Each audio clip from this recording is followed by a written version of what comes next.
mini vlog! For today's video, samahan nyo naman kami dito sa may SNR. Actually, matagal na to pero syempre isi-share ko pa rin sa inyo. Bago ka nga pumasok, ipapakita mo muna yung membership card. At pagpasok nga namin mga mare, ito agad yung bumunga. Grabe, damang-dama mo yung Pasko dito. Sobrang gaganda nga ng mga Christmas decor dito pero syempre hanggang tingin lang muna tayo dahil wala pa po tayong extra budget para dito. Meron naman kami dito sa bahay pero mga lead lights at Christmas balls pa lang meron. Medyo nagtagal pa nga kami sa part na to dahil nanonood sa Empress. Natuwa kasi siya sa mga sea animals. At kung nag-iisip ka naman ng panregalo sa darating na Pasko, naku, perfect din dito mamili mga mare. Tulad na lang nito nakita kong bath essentials. Packaging pa lang, grabe, palaban na. Charis.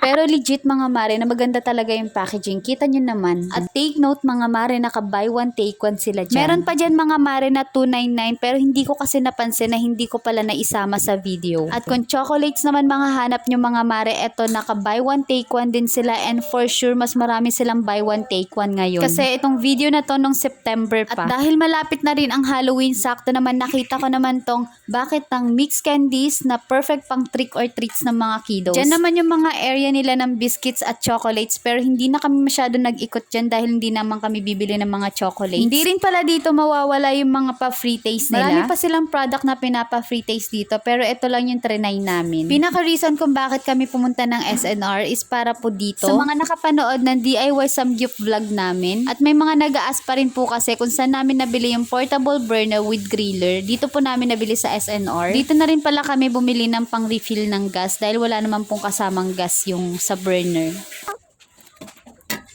At dahil wala na rin kaming mantika, kumuha na ako dito ng coconut oil. Dapat olive oil yung bibilhin namin pero dahil mahal yon, eto na lang coconut oil tayo. Para malaman nyo na totoong coconut oil yung magamit ninyo, natutulog po yan lalo na pag malamig. Nakita nyo yung part na white dyan, ibig sabihin tulog po yung mantika. As a low carber, dapat piliin mo yung gagamitin mong cooking oil dahil hindi po lahat ng cooking oil is pasok sa low carb. Gawa na lang po ako ng separate video kung ano pa yung mga cooking oil na ginagamit namin sa paglo-low carb. Next namin pinuntahan ang mga canned goods. Dahil sobrang tagal na rin naming walang spam, kumuha lang ako ng 2 piraso. Medyo pricey din talaga ang spam kaya naman pag niluluto ko yan, sobrang nipis lang ng hiwa ko. Para mas tumagal siya, diba? Next na kinuha ko is itong canned tuna na pasok sa low carb dahil naka-sale din siya. Kung bibili kayo ng canned tuna na pasok sa low carb, dapat nakasoak sa olive oil, spring water, or naka-brine. Tulad nito, spring water nakalagay. Pero syempre hindi yan yung kinuha ko dahil hindi siya naka-sale. Syempre dahil nag-budget tayo, kapit tayo sa sale mga mare. Kumuha na nga rin ako dito ng 2 pack ng yogurt ni Empress dahil favorite niya to. Kita niyo naman yung kamay niya, inaabot na nga agad, gusto na agad kainin. Tapos na-curious nga ako ba't ang daming tao dito mga mare. Yun pala naka buy one take one yung pure green tea nila. Pero syempre hindi tayo magpapahuli kahit ngayon ko palang nakita yung product na yan at itatry. Nung natikman ko siya mga mare, ang sarap pala niya. Sayang lang hindi ako nakapagdagdag. Perfect nga rin tong inumin mga mare lalo na kung may sipon ka. Tanggal ang barado mo sa ilong. Charis. Tapos nakita ko to mga mare, sobrang cute ng lalagyan. Green tea rin pala laman yan, ha? Perfect nga rin to ipang gift kung may mga friend kayong mahilig sa tea. Bukod sa maganda yung lalagyan niya, ang ganda rin ng colors na napili nila. Tapos ang ganda rin ito mga mare. Tea rin siya pero hindi ko alam anong basa dyan.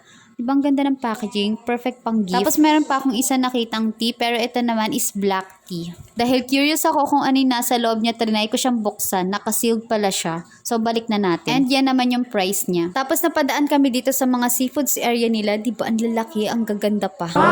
Syempre yung price is maganda din. Then napadaan kami dito sa may sausage area nila and nakita ko meron silang Italian garlic sausage. So kumuha na rin ako isang balot lang. And kumuha na rin kami dito ng chicken leg quarter. Ganito rin pala ka-organize yung meat section nila. Hindi mo na kailangan magtimbang-timbang kasi nakatimbang na talaga siya. Kumuha rin pala yung asawa ko ng isang balot niyan pang chicharon bulaklak. Then kumuha pa siya ng pork liempo and pang pork adobo. After sa meat section, nagbayad na rin kami and ayan na yung lahat na pinamili namin. Habang nagbabayad yung asawa ko, yan nilibot ko nga muna sa Empress and napunta kami dito sa may ice cream area. So binilhan ko na lang siya ng isang cup. And first time niya lang din kasi matitikman to. Sobrang sarap na sarap nga siya dyan. Ayaw na talaga niyang bitawan niya. So dito palabas na nga rin kami. And dito bumili rin kami ng chicharon para habang nababiyahe may kinakain. Pauwi na nga kami dyan and nagtaka ako bakit tahimik sa Empress. Yung pala inaantok na siya pero ayaw niya ibigay talaga yung cup ng ice cream. Konting ice cream pa kasi yan pero tunaw na kasi baka matapon sa sasakyan.